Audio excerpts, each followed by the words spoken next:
Hi, Sandra here from createinspain with a quick card today.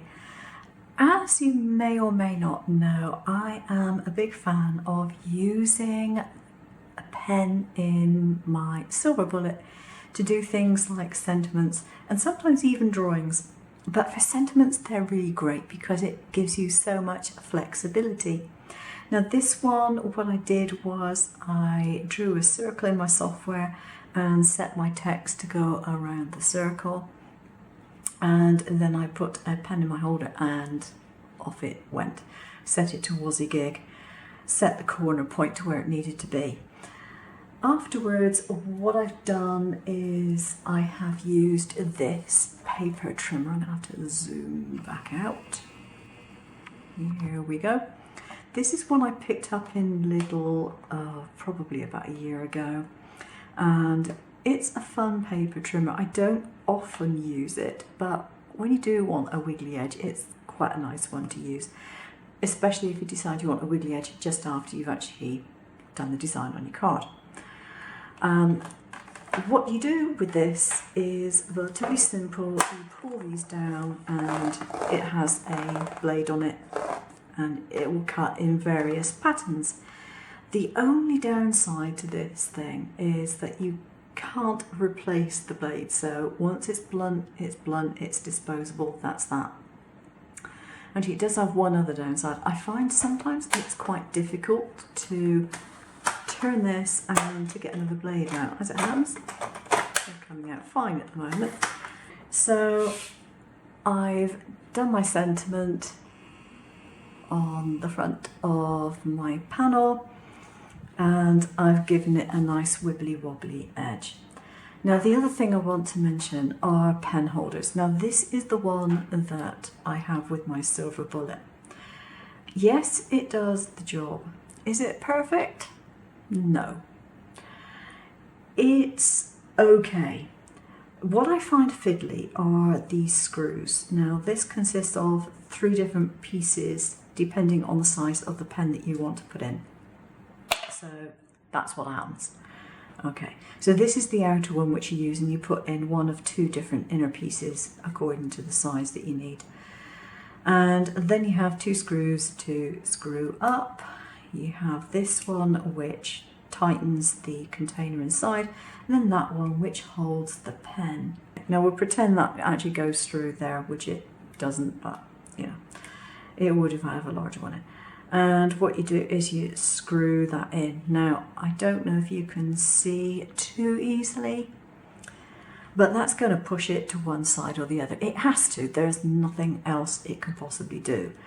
And then the point or the nib of the pen will come through here, and that will not be set straight either. Now in most cases it isn't that drastic, but for someone who likes accuracy, it's a little bit of an annoyance. But that's the way that most of these pen holders actually work, except for ones that I've made for myself. I have a 3D printer and I set it to print. Okay, so what happens is that it grips the pencil when it's in the holder is gripped, and then the pencil or the pen or whatever is gripped. But it keeps it centered, which I find to be far more convenient. Also, I don't have to faff around with any screws or anything. So, as I said, I have a few of these, and these are what I habitually use, unless I haven't got one of the appropriate size, and then I have to use that. Now, the other thing is that I actually like to use these pens to do my sentiments, as indeed I did with this one. They have a very, very, very fine tip, and I've got them in all sorts of colours, which makes them quite handy. They don't, however, happen to be circular, do they? No, they don't. So again, I have devised a holder that fits this pen specifically. And so that goes on like that in the holder, and it grips it nice and tight. So that's what I've done. So, you know, if you have access to a 3D printer, that's what you can do. You can design your own pen holders and you can make them to size. Just thought I would let you know that. Okay, it's not too bad actually. That's okay, I can cope with that. And I have love letter. Right. And the rhubarb stalk, which I happen to think is a really nice colour. Okay. So I think what I'm going to do is go around the outside with the rhubarb stalk. Take off a little bit there.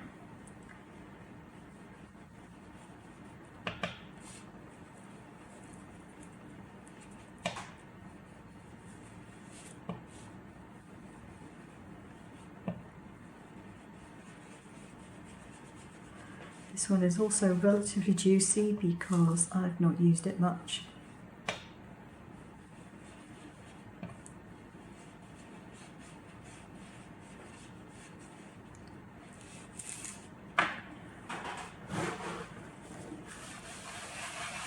To sort of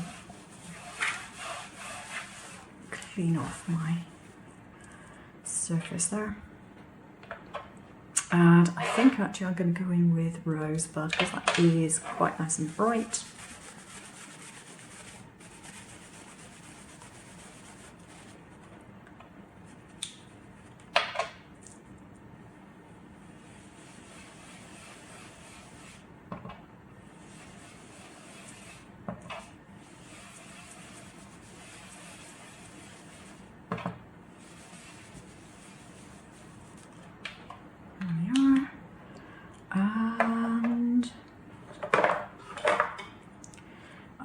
Some lilac posies.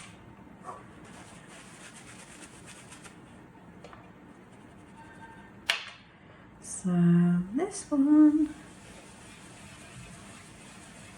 I'm going to put just there. So I've got some things that I have cut out here, some stamps that I've done. I will link the file for the stamps. I have a bear and I have some baked goodies. Whatever you need, we've got it covered, so that's why we got these. Now you notice my little bear is clutching an ice cream cornet. Now the actual file has a heart, but what I've done is I've cut a little line for his paws, and I had an ice cream cone and I thought it would be really nice if he was holding the ice cream cone. So I think he's so sweet. So I've managed to place it so I got all these desserts in, which is quite something. I need to rotate that on a bit, like. And so what I'm going to do is stick these down, but I'm going to put the little bear on some sticky backed foam tape. So I'm going to use some of my no wrinkle glue to put these in place.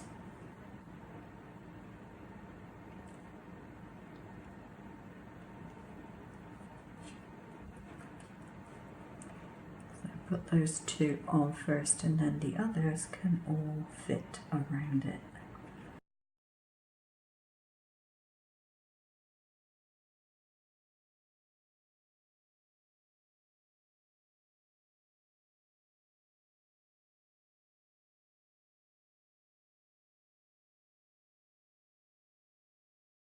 And then I just need to put some foam tape on the back of my bear.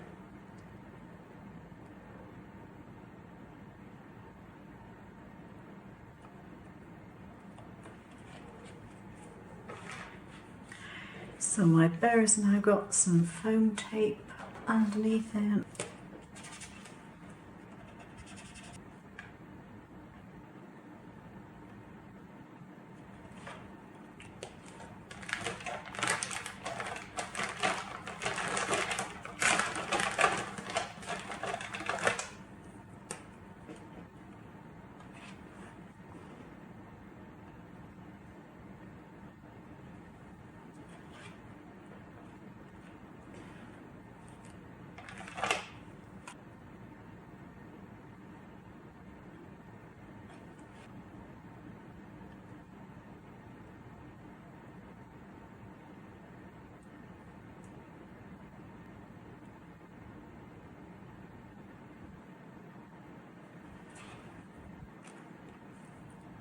chosen to do a medium grey background for this one. I think it just sets off the pinky tones quite nicely without being a stark white.